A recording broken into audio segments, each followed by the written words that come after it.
Level 1. The Intern. You are 22 years old in a rented room in a city you moved to for this job. The room is in Brooklyn. You share an apartment with 3 people you found on Craigslist. Your room fits a twin bed and a desk. Nothing else. The walls are thin enough to hear conversations you do not want to hear. You pay $950 a month.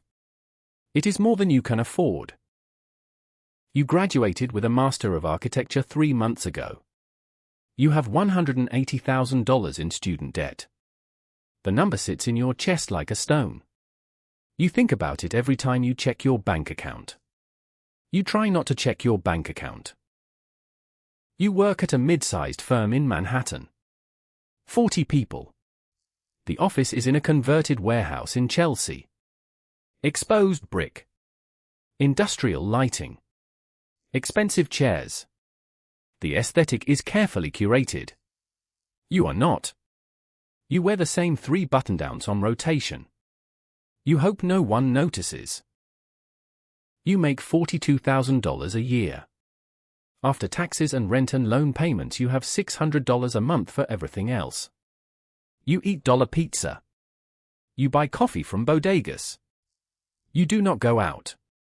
Your friends from school post photos from bars and restaurants.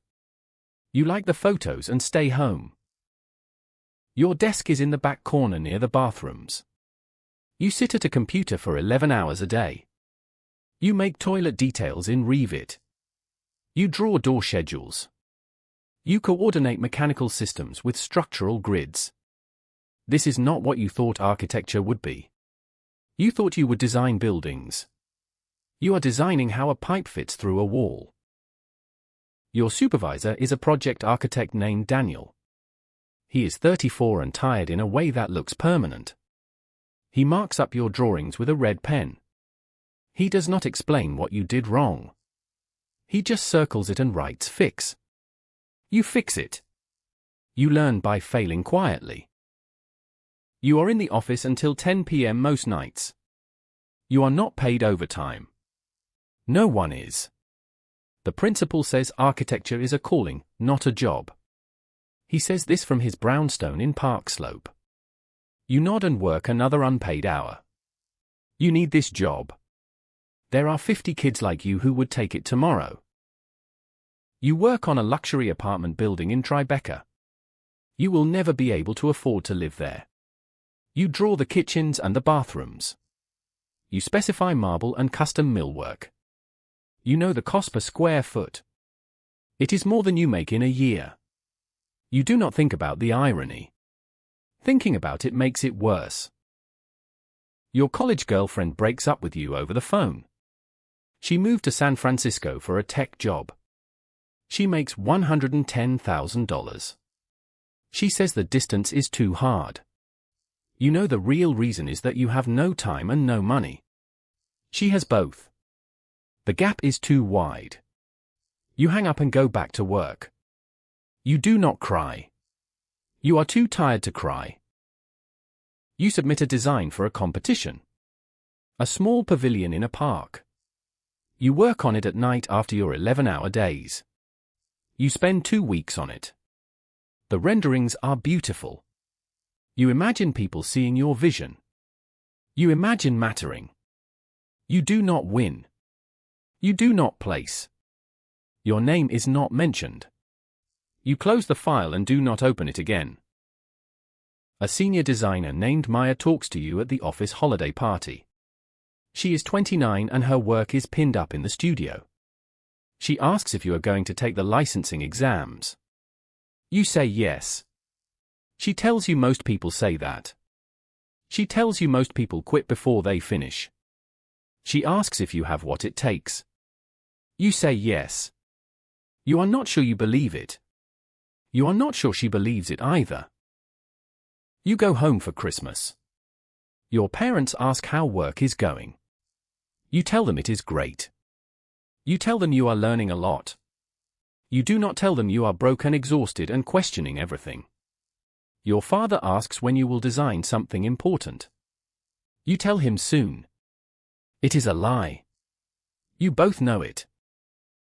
You return to New York on a cold January morning. The city feels hostile. You walk to the subway and see buildings everywhere. Someone designed every one of them.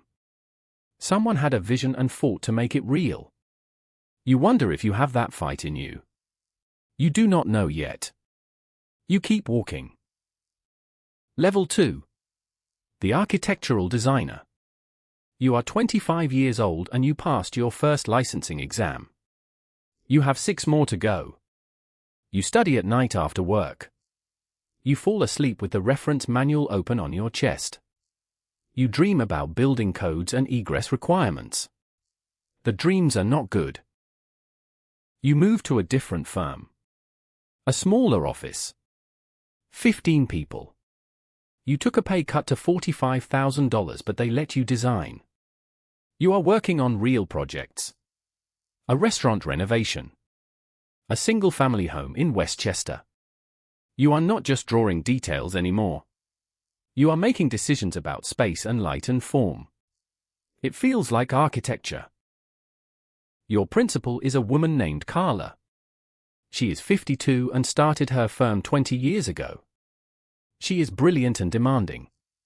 She tears apart your designs in reviews. She asks why you made every decision. She does not accept "I thought it looked good." She teaches you to think. To justify. To defend your ideas. You hate the critiques. You learn more from them than anything else. You work on a house for a young couple. They have money and taste. They want something modern. Something meaningful. You design a home with light as the primary material. You think about how sun moves through space. You design around moments. Morning coffee in the kitchen. Evening light in the bedroom. You care about this project more than anything you have done. The clients kill your design. They say it is too abstract. Too intellectual. They want something more traditional. Carla tells you to give them what they want.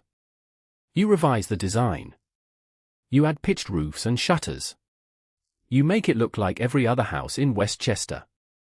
The clients love it. You feel like you sold something you cannot name. You meet someone at a gallery opening.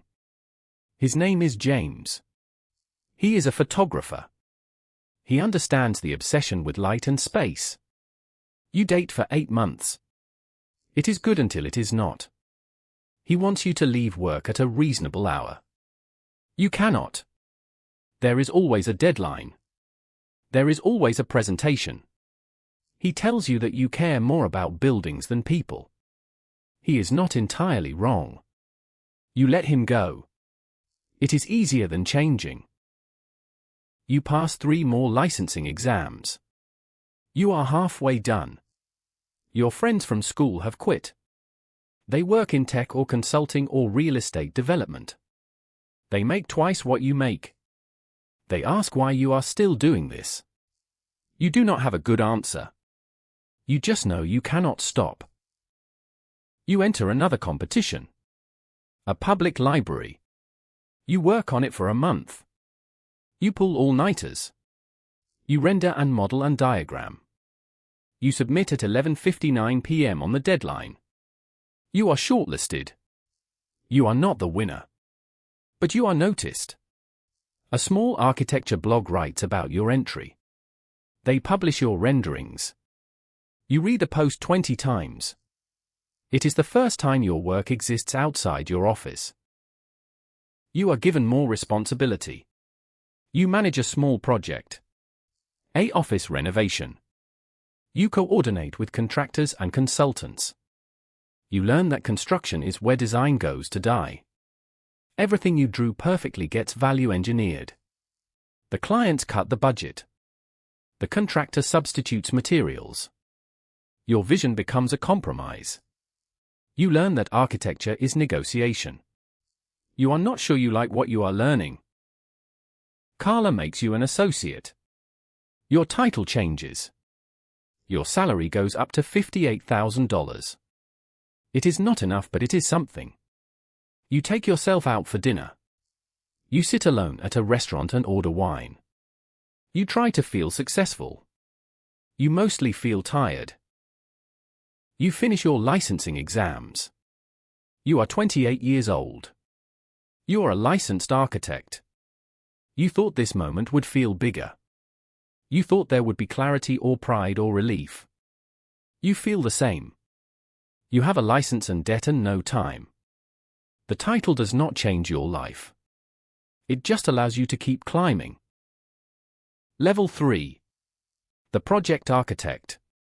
You are 29 years old running your first real project. A boutique hotel in the Hudson Valley. 12 rooms. A restaurant. A spa. The budget is $8 million. You are responsible for every decision. Every drawing. Every meeting. The weight of it does not lift. You manage a team of 3. A designer and 2 interns. You are responsible for their work. Their mistakes are your mistakes. You learn to review everything. To trust nothing until you verify it. You become the person who marked up your drawings in red pen. You understand Daniel now. The clients are difficult. They change their mind every meeting. They want more for less. They question every cost. You spend half your time managing their expectations. You learn that client management is half the job. Design is the other half. There are not enough hours for both. You work 70-hour weeks. You are in the office by 7 a.m. You leave at 9 p.m. You work Saturdays. You tell yourself it is temporary. It is not temporary. It is the job. Everyone around you works the same hours. Complaining is weakness. You do not complain. The project goes to construction. You visit the site every week. You see your drawings become real. Walls go up where you drew lines. Light falls where you planned it. For brief moments you feel something close to joy. Then the contractor calls with a problem. The steel does not fit. The drawings were wrong. You fix it. The joy fades. You make a mistake. A big one. You specified a material that is not fire-rated for the application. The building inspector catches it. The clients are furious. Carla has to smooth it over. You have to redesign the detail. The change costs $40,000. The firm absorbs it. Carla calls you into her office. She does not yell. She just asks how it happened. You do not have a good answer. She tells you that mistakes in architecture are measured in lawsuits. You do not make that mistake again. You start dating someone from outside the industry. Her name is Allison. She works in marketing. She has weekends and hobbies. She asks you to go away for a weekend. You say yes and then cancel because of a construction issue. You reschedule 3 times. She stops asking. She stops calling. You barely notice. You are too deep in the project. The hotel opens. There is a party. The clients thank Carla. They do not mention you. You stand in the lobby you designed and watch people move through the space. They do not know you designed it. They do not think about the thousands of decisions that created this room. You are invisible. Architecture is invisible when it works. A magazine publishes the project. Your name is listed as project architect. The photos are beautiful. The building looks better in photos than in person. That is always true. You add the magazine to your portfolio. You have a portfolio now. You are building a body of work. You are asked to speak on a panel at your alma mater. Young students ask how to break into the industry. You tell them to work hard and be patient. You do not tell them about the debt or the hours or the mistakes that haunt you. You do not tell them that most of their dreams will be compromised into something unrecognizable. You tell them what they want to hear. They thank you. You feel like a fraud. You are 32 years old when Carla offers you a partnership track. You would become an associate principal in 2 years if you hit certain targets. More projects. More clients. More billing. You say yes. You do not ask what it will cost. You already know. Level 4. The Senior Architect. You are 33 years old and your title is Senior Architect. You manage 3 projects simultaneously. A private residence in Connecticut. A commercial office in Brooklyn.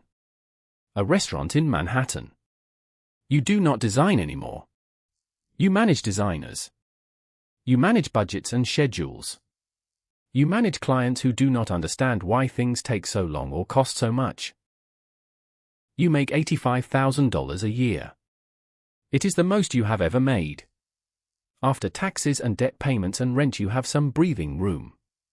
You move into your own apartment. A 1-bedroom in Queens. You buy real furniture. You feel like an adult for the first time. The apartment is empty most of the time. You are never there. You travel to see projects.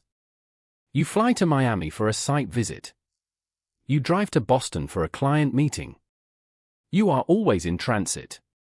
Airports and highways and hotel rooms that all look the same. You expense the meals and sleep in unfamiliar beds. You wake up sometimes and forget which city you are in. You lose a client. They fire the firm mid-project. They say the design is not what they wanted. You knew this was coming. You saw the signs. You reported them to Carla. She told you to manage it. You could not. The client leaves and takes $200,000 in fees with them. Carla does not blame you out loud. You feel the disappointment anyway. You win a client. A developer wants you to design a mixed-use building. Retail on the ground floor.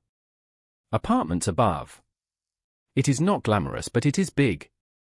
The fee is $400,000. You bring the project in.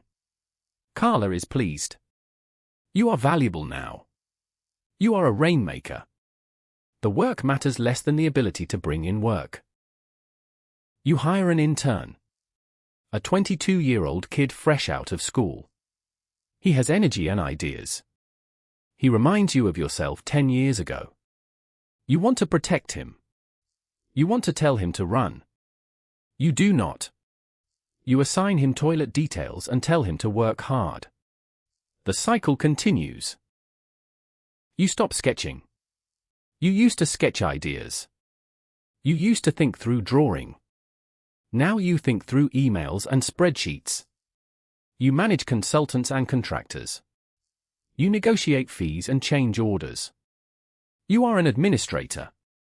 You tell yourself design is still part of the job. You are lying. You attend industry events. You network. You shake hands and exchange cards. You learn that everyone is selling. Selling their firm. Selling their vision. Selling themselves. You are good at it. You do not like that you are good at it. You do it anyway. You are invited to jury a thesis review at your old school. You sit with other architects and critique student work. The students present utopian visions. Buildings that will never be built. Ideas that will never survive a budget. You remember believing in those visions. You give them feedback. You are kinder than your reviewers were. You do not tell them the truth. The truth would crush them. Your father has a stroke. You fly home. You sit by his hospital bed. He recovers, but he is diminished. He asks if you have designed anything famous yet. You tell him you are working on it. He nods. You are not working on it. You are working on billing and schedules. You fly back to New York. You do not visit again for 8 months. You are named associate principal. You are 36 years old. You have an equity stake in the firm. You own 5% of something you help build. The paperwork is signed. Carla shakes your hand. You are a partner now. You thought this would feel different. You thought ownership would feel like freedom. It feels like more responsibility. The weight increases. It does not lift. Level 5. The associate principal. You are 37 years old and you are responsible for $2 million in annual fees. You manage 6 projects and a team of 12. You are in meetings all day. Client meetings. Consultant meetings. Internal meetings. You communicate in emails and schedules. You have not touched a drawing in months. You are courting a potential client. A tech company wants a new headquarters. The project could be $10 million. You take the CEO to dinner. You show him the portfolio. You talk about vision and values. You do not talk about architecture. You talk about brand. You get the project. You feel nothing. Just relief that you hit your targets. You work with a developer on a residential tower. 40 stories. 200 units. The developer does not care about design. He cares about square footage and cost per unit. You design to the zoning envelope. You maximize floor area. You make it efficient and bland. The developer is happy. You feel a piece of yourself die. You are not sure how many pieces are left.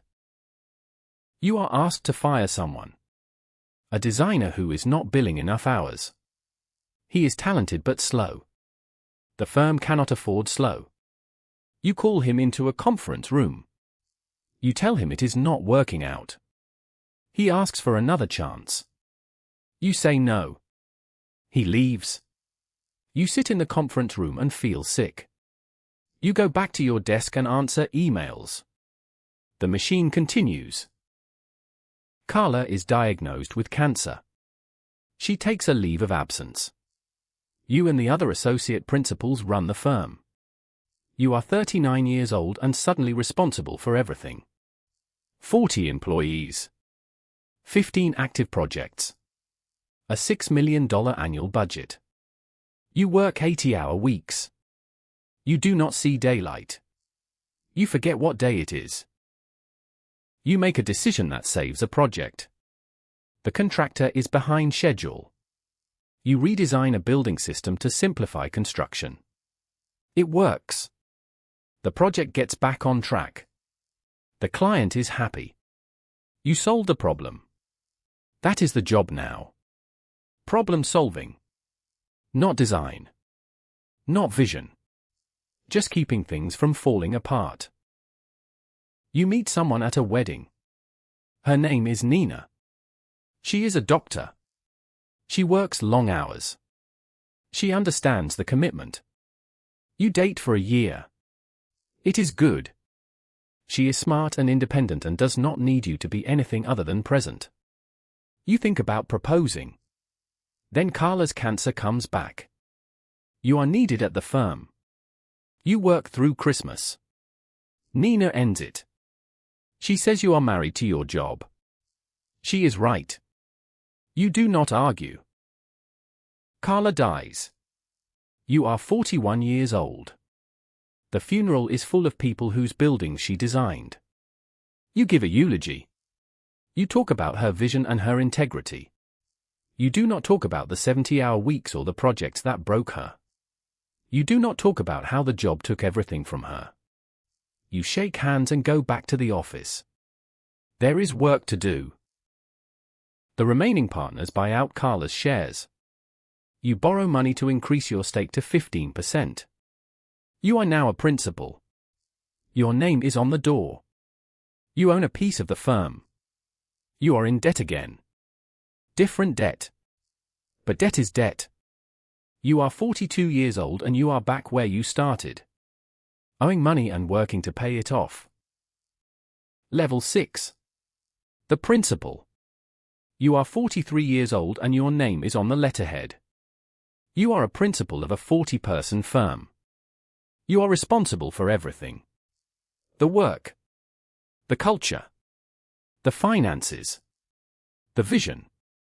You do not sleep well anymore.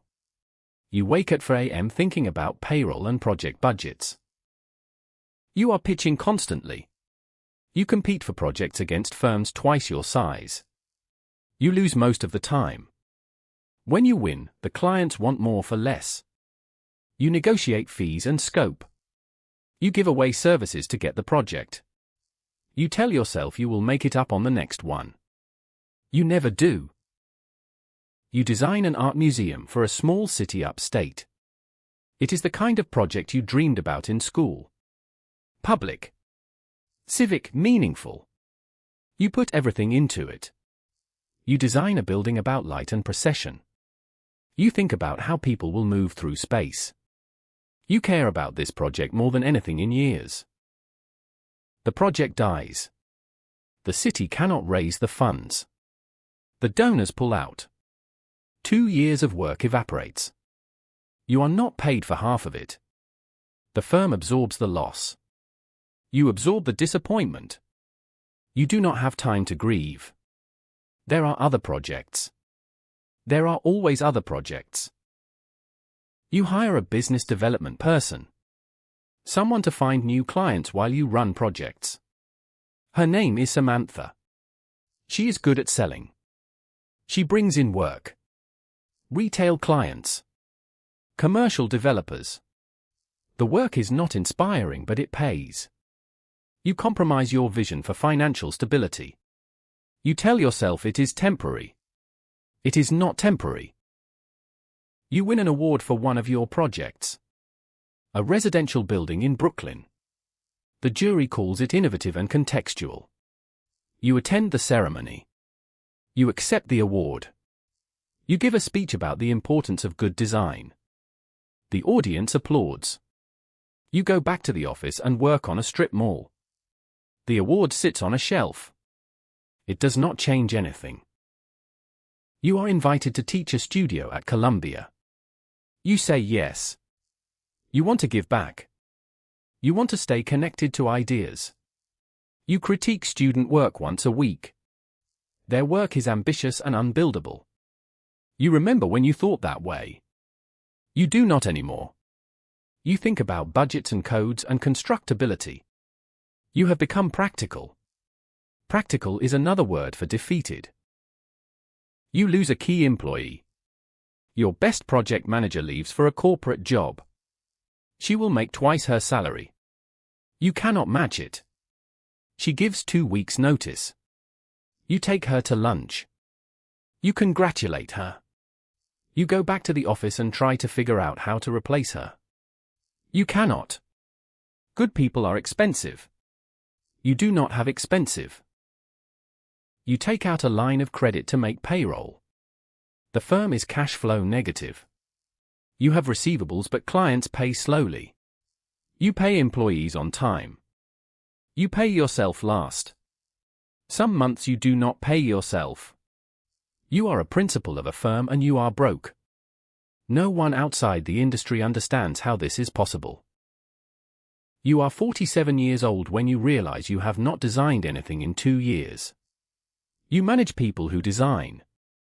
You review their work and make comments. But the ideas are not yours. You are a curator now, not a creator. You tell yourself this is leadership. You are not sure you believe it. You think about starting your own firm. A small practice. Just you and a few people. You could focus on design. You could say no to bad projects. You run the numbers. You cannot afford it. You have a mortgage and debt and responsibilities. You are trapped by the success you built. You stay. Level 7. The managing principal. You are 50 years old running a firm of 60 people. You merged with another practice 3 years ago. The merger was supposed to create stability. It created complexity. 2 cultures. 2 visions. You spend half your time managing internal politics. You do not design at all now. You run the business. You review finances with the CFO. You sit in HR meetings about benefits and policies. You negotiate the lease on office space. You are a CEO who happens to run an architecture firm. Architecture is almost incidental. You land a major project. A corporate campus for a Fortune 500 company. The fee is $8 million. It is the biggest project the firm has ever had. You assemble a team of 20. You hire consultants. You manage stakeholders. The project takes 3 years. The design is competent and safe. It looks like every other corporate campus. You are proud of the execution. You are not proud of the design. There is a difference. You are sued by a former client. They claim construction defects are due to design errors. The lawsuit drags on for 2 years. Your malpractice insurance covers it, but your premiums increase. The stress is constant.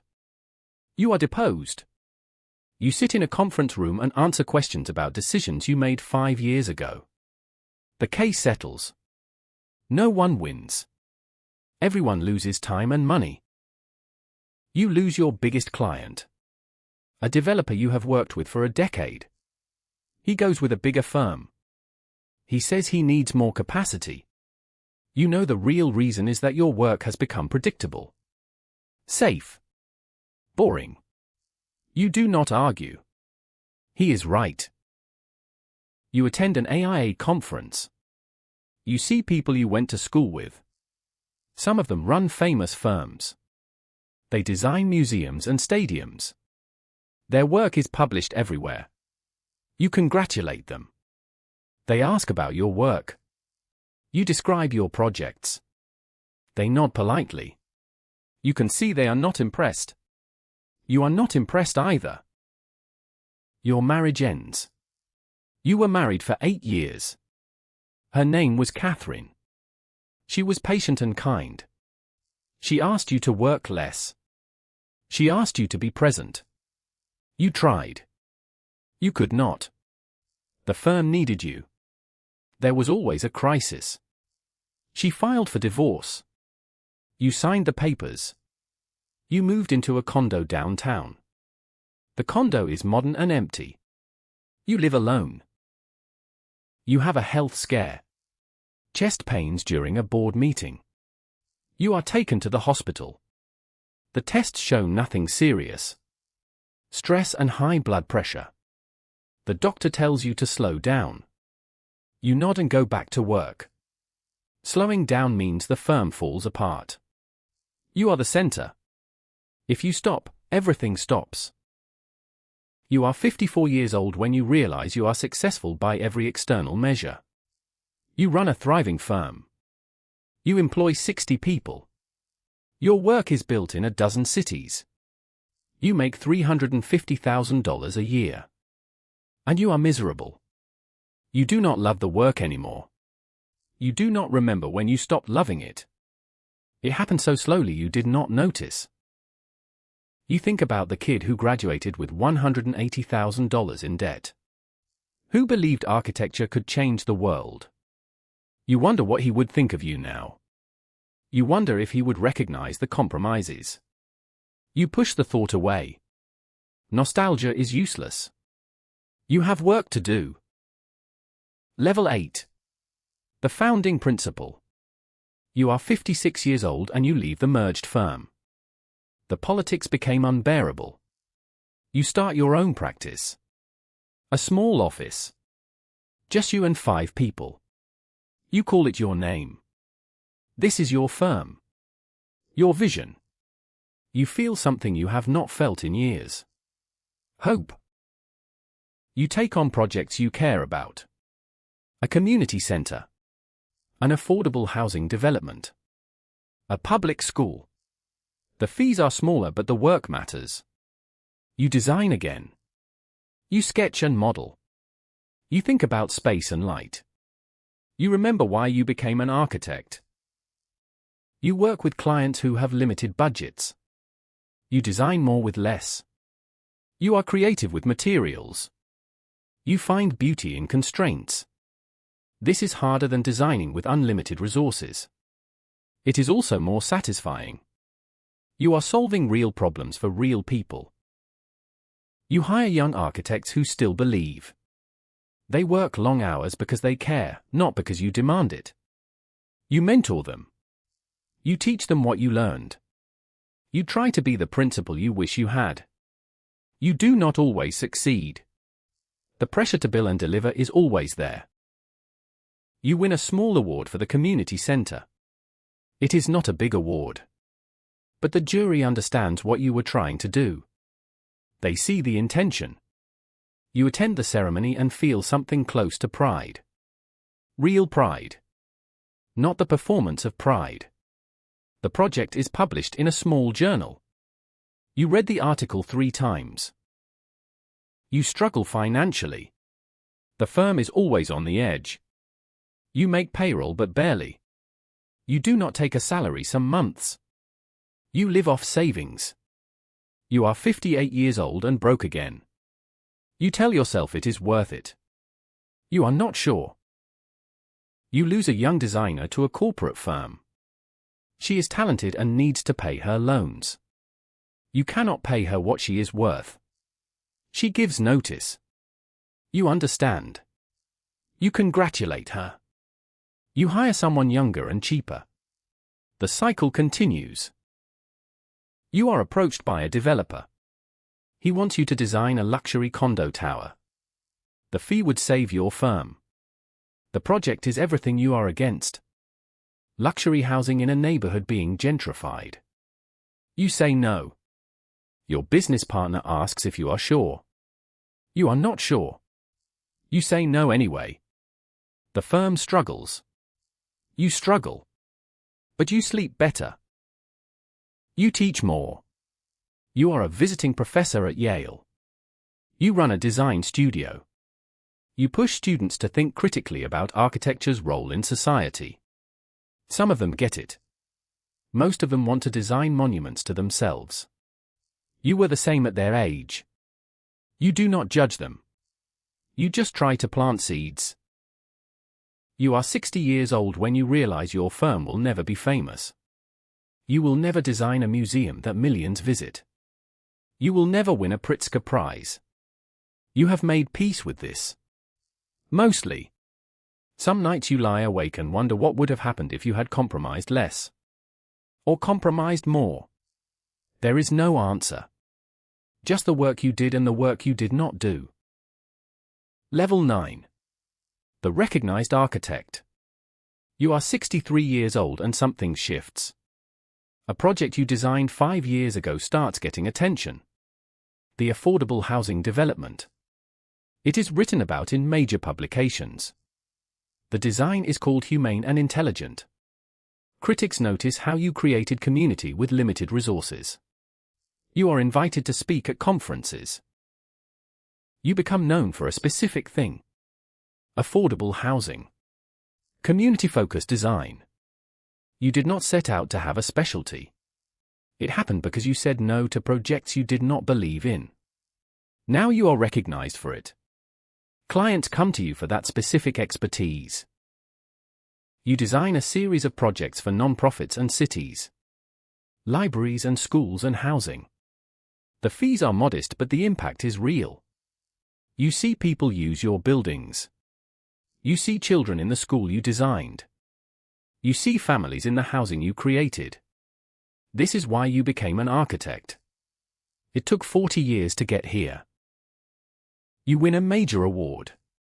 The AIA Gold Medal. It recognizes a lifetime of contribution to architecture. You are 66 years old. You attend the ceremony. Your ex-wife is there. Your sister. A few old colleagues. You give a speech about architecture as service. About designing for people, not for awards. The audience gives you a standing ovation. You feel embarrassed and grateful. You are interviewed for documentaries and podcasts. People want to know your philosophy.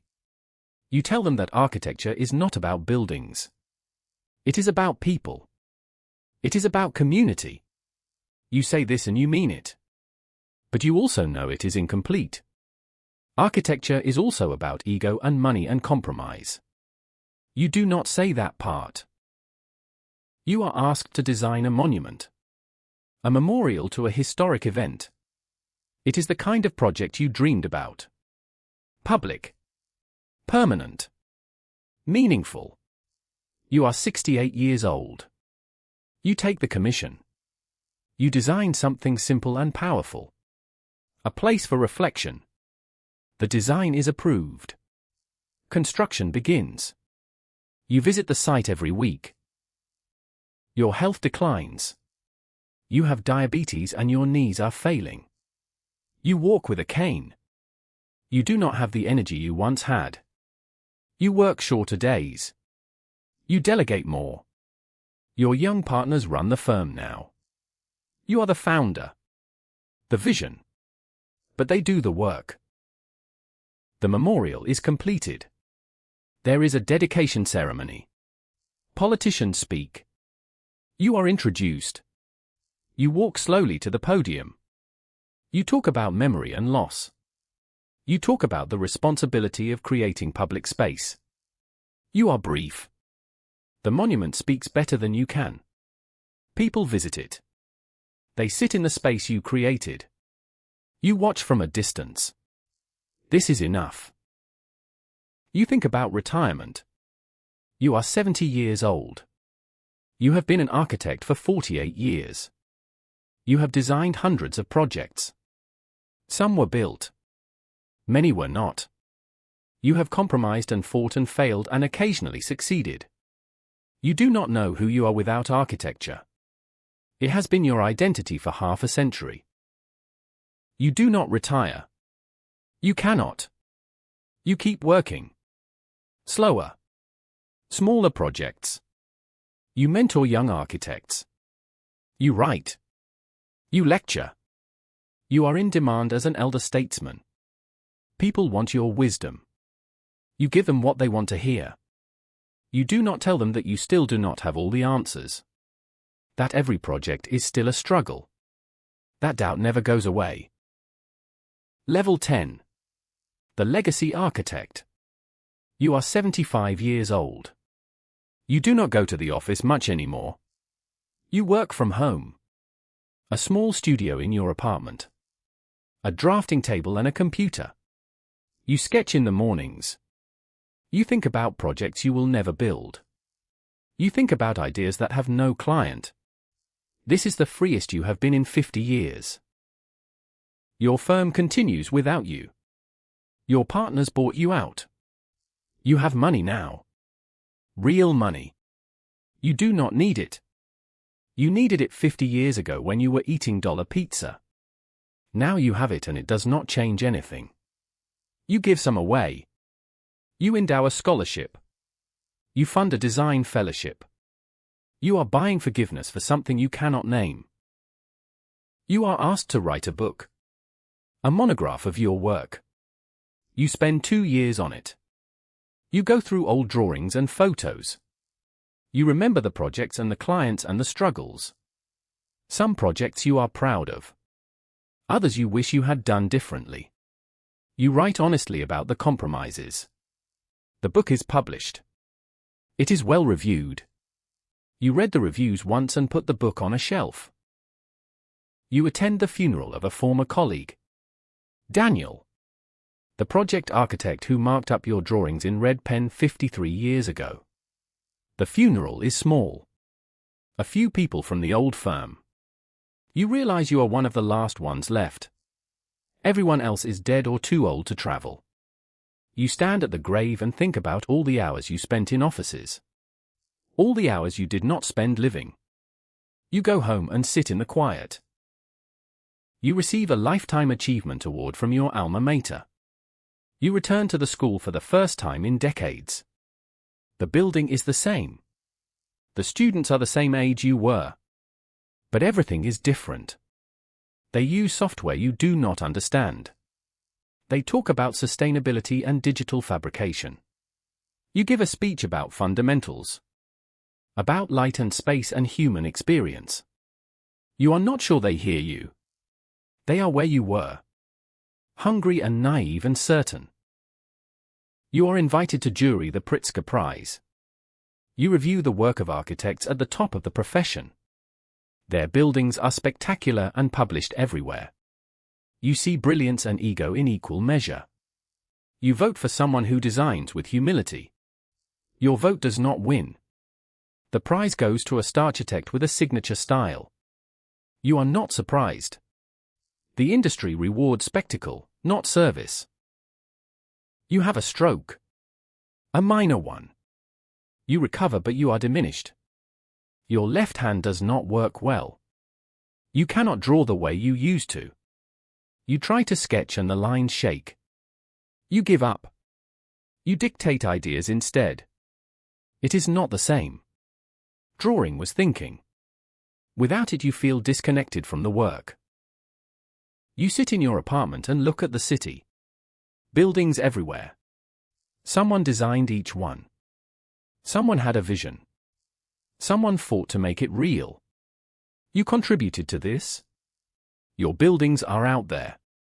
People live and work in spaces you created. Most of them do not know your name. That is architecture. Invisible when it works. You think about the 22-year-old in Brooklyn. The kid with debt and dreams. You think about what you would tell him. You would tell him it is harder than he thinks. You would tell him that most of his dreams will be compromised. You would tell him that success looks nothing like he imagines. But you would also tell him that there are moments. Brief moments when the light falls exactly as you planned. When people gather in a space you created. When a building works. Those moments are rare. They are not enough. But they are what you have. You are 78 years old when you design your last project. A small chapel. A private commission for a retreat center. You work on it for 6 months. You design a space about silence and light. A place for contemplation. The client builds it exactly as you drew it. No compromises. You visit when it is complete. You sit in the space for an hour. You feel something you have not felt in decades. Peace. You die at 80. The funeral is well attended. Architects and clients and former students. They tell stories about your work. They talk about your integrity and your vision. They do not talk about the failed marriages or the health problems or the decades of compromise. They remember the buildings. That is all that remains. Your obituary runs in the major papers. They list your buildings and your awards. They call you influential. They call you a humanist. They get most of it right. But they do not know about the nights you could not sleep. The projects that died. The pieces of yourself you gave away. No one knows that part. You kept it hidden behind the work. Your archive goes to a university. Drawings and models and photos. Researchers will study your work. They will write papers about your philosophy. They will not know the full story. They will see the output, not the cost. Somewhere in Brooklyn, a 22-year-old is sitting in a small room. The rent is too high. The debt is crushing. They just started at an architecture firm. They are drawing toilet details and dreaming of museums. They think architecture will give their life meaning. They think success is a place you arrive. They have no idea what the climb will cost. They have no idea about the compromises and the failures and the decades of wondering if it was worth it. They have no idea that the top is not a destination. It is just a different view of the same struggle. But they will learn the way you learned. One level at a time. And the cycle continues.